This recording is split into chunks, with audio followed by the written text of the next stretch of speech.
Okay, I'm working on my 2013 Chevy Malibu here and started getting a problem with the little battery light that comes on the dash, and then it wasn't long that I started having battery issues. And when I checked this, my alternator is kind of got an intermittent problem at this time, but it's putting out like 13 volts sometimes and then even less, so it should be up a little bit, around 13.8.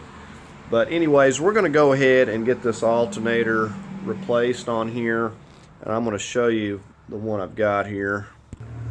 Now, I decided to go with a used one. Now, this is off of a 2014 Impala, and the car only had like 16,000 miles on it, and I know it doesn't really look like it, but it come from up north. It's got some corrosion. It's probably been sitting around. But according to the VIN and all the information, it's very low miles. So this was only $60. You can order them. I think they were running around 130 or so. So it's up to you on how you want to go about it. Part stores, I was looking at least $300. It was looking like for this. So I decided to just go with a used one with low miles. And I should point out that this is the Malibu with the 2.5 liter. Okay, so very first thing, we're going to come over here with a 10 millimeter and we're going to disconnect our negative. So go ahead and make sure that we get that tucked safely. Okay, so next thing up, we're going to come over here to this side and we're going to be removing this airbox, and we're just going to get started right here with these 8 millimeter bands.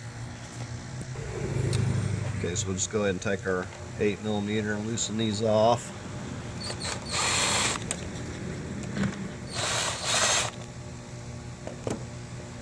And we should be able to just wiggle this.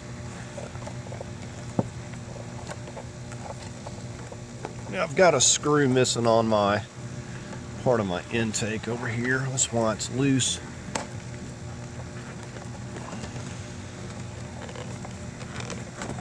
Alright, so there we go.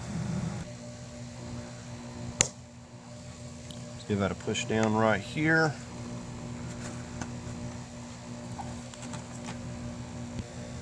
We've got a couple spots this wire attaches. I'm using this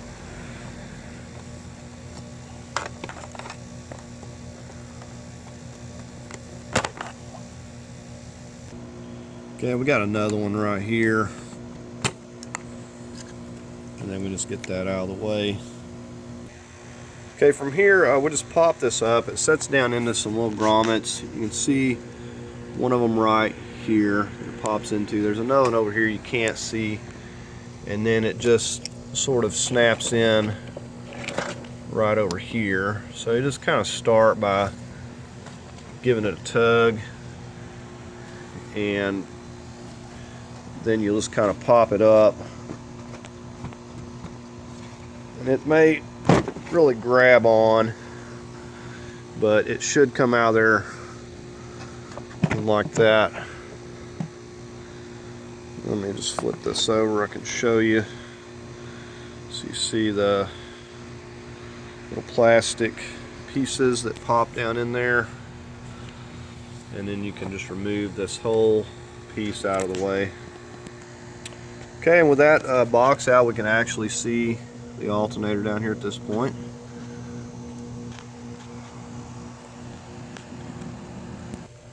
Okay, so the next tool I want to show you, you're going to need this serpentine belt tool, and it's definitely, you're not going to fit much of anything else in there.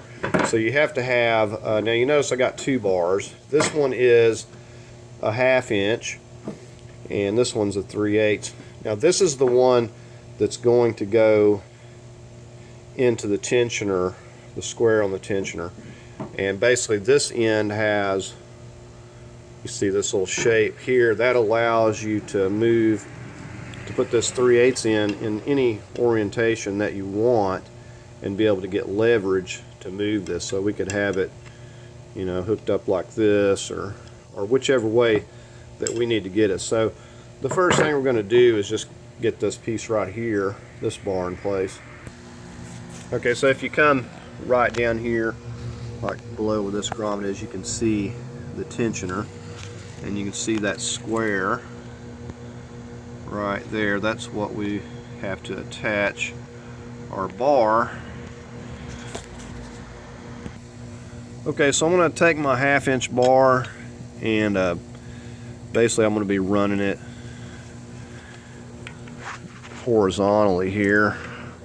It's just the way that it's going to work out, I guess. If I can get it lined up. Okay, so it's not even really horizontal, it's down a little bit lower than that, but that's how I'm going to set that part. Okay, so now I'm going to take my 3/8 bar, and I'm going to just get this to where I can get it oriented to get leverage.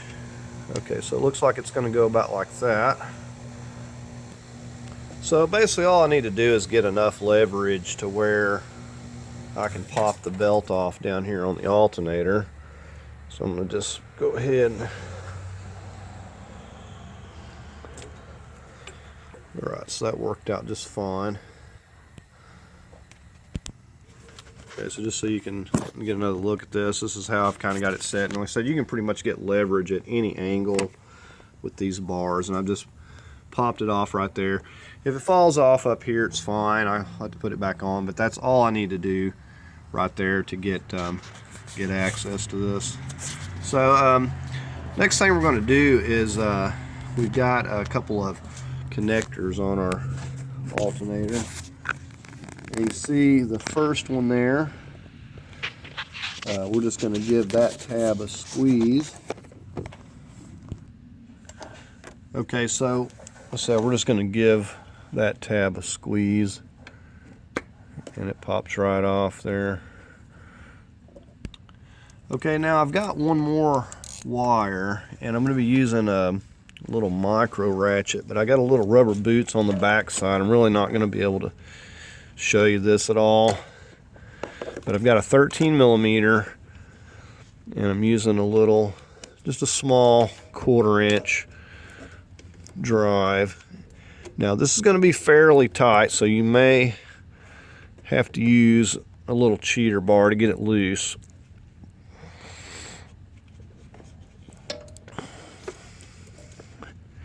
Okay, I've got this one moving.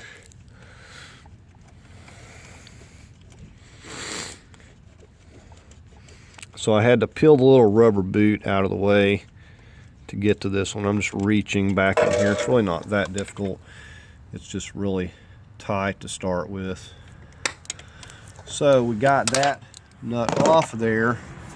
Now another thing I'm going to do is just kind of pull that little wire off. It's just got a 13mm nut, so I'm just going to pop it off there.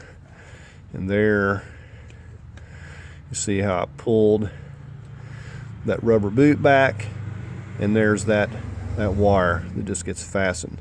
So it's really not that difficult to reach. It just sits right on that stud on the back of the alternator. Okay, so you're going to need an extended ratchet to get down here and get to these bolts. It's going to be extremely tight, and we're just going to get started on that lower one there first. Okay, so we got our 13 on our lower bolt here.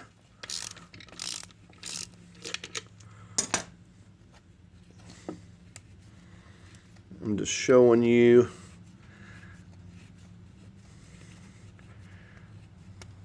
the lower will move up to the top. Alright, with that lower one out, we'll get to work on these uppers here. So plan on these being very tight at first. You may need to get a cheater pipe.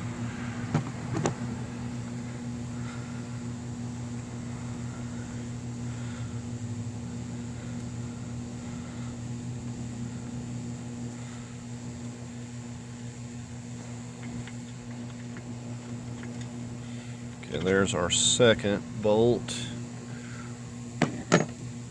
And now we just got the 13 millimeter nut right here, and we'll have this completely loose. That stud should stay on there.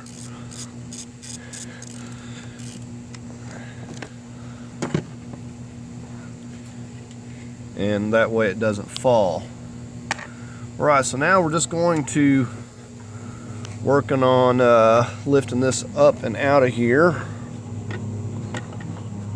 We're going to slide it off of our stud and just start pulling it up through here and just wiggling it. Okay, and said most of this stuff should be out of your way, where we can rotate this around. Just be careful with your fuel line. You can rotate it slightly. Don't bend it, but you can rotate it. And we're just going to continue to lift it right up through here and out. And you can see there's really plenty of room there. Just a matter of getting it twisted and turned the right way, but it come out of there quite easy. Now you can easily see, say, the stud on the back. It was hard to show you back there, but you can see that down there. It's kind of fell down, and that just fastens to the back, but nothing difficult. Okay, so we got our replacement, and we're just going to kind of turn that a little bit and just kind of be mindful of that connector piece there. Don't be hitting it. And so all I'm going to do is feed it right back down, and then we're going to get it right back on that stud there.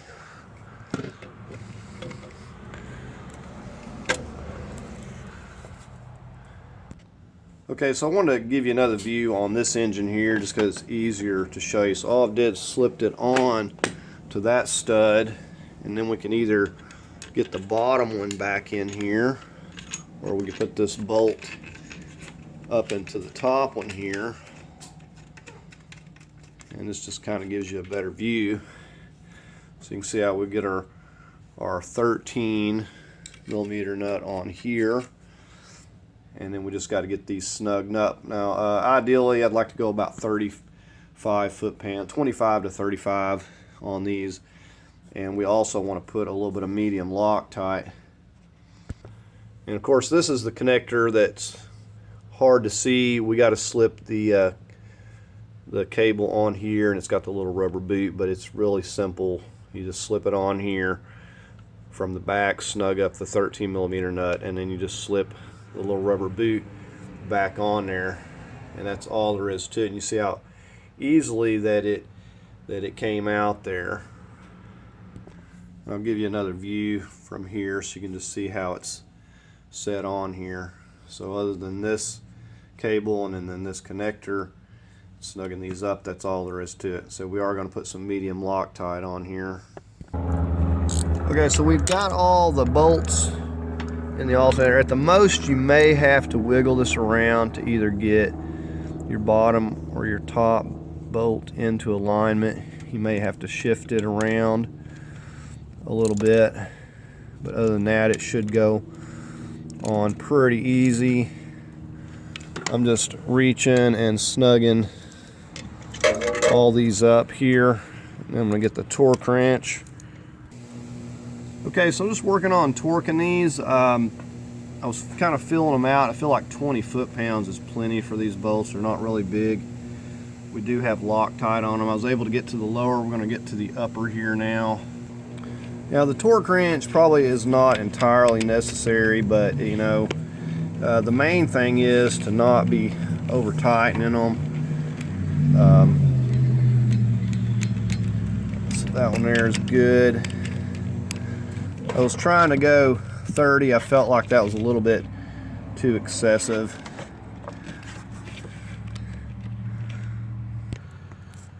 Okay, so first thing up, we're going to slip this cable onto that stud on the back. And we're going to take or 13, and I'm just going to be using my little micro ratchet. I'm just kind of going in here and feeling for it. So it's not that difficult at all.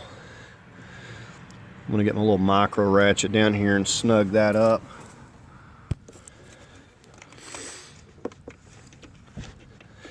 And just make sure to put the little rubber boot back. The micro ratchet works the best because it's easier to manipulate it. You could use probably a little ratchet wrench too. We're just going to snug that up. We're not worried about torque. Just kind of pushing it down with my fingers there. And we'll slip that boot on. Make sure that it's fully covering it. Okay, now we just got this connector.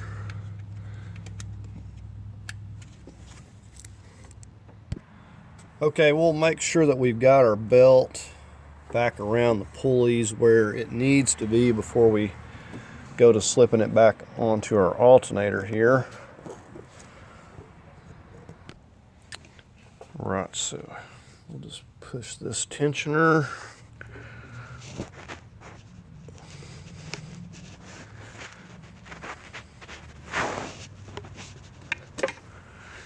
Okay, and then we'll want to make sure, like I said, that it's on each of the pulleys properly. Okay, so we'll want to look in here, make sure it's on the AC compressor, make sure it's on that tensioner the way it's supposed to be. Make sure it's around our crank and everything looks good. Okay, next thing up, we're going to slide our airbox back into where it goes here. There we got the two spots down here as well. Okay, so I like to kind of feed these lower pegs in first.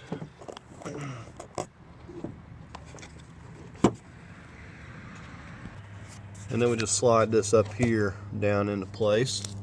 We'll reconnect our wire.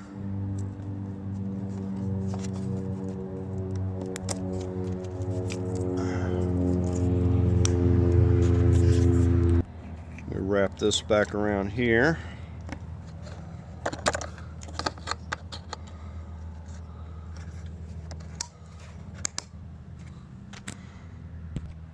Right, we're going to get this back into place.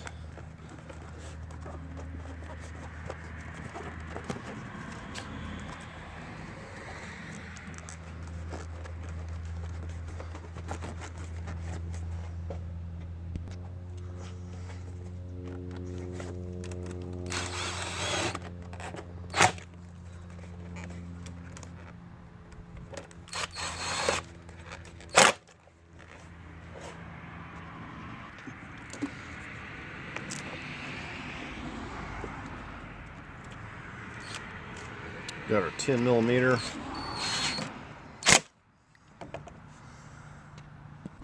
Alright, we'll go ahead and get it cranked up here and we'll just check it out, make sure it's working fine and make sure everything looks good, sounds good.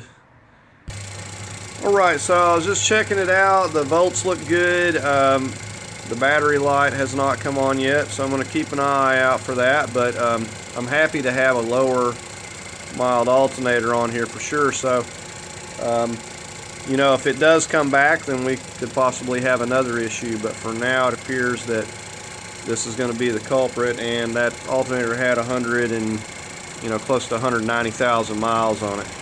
So anyways, said a very simple alternator replacement here, I feel like. Got a pretty good deal on eBay for $60 for that one, and hopefully that's fixed all the issues here.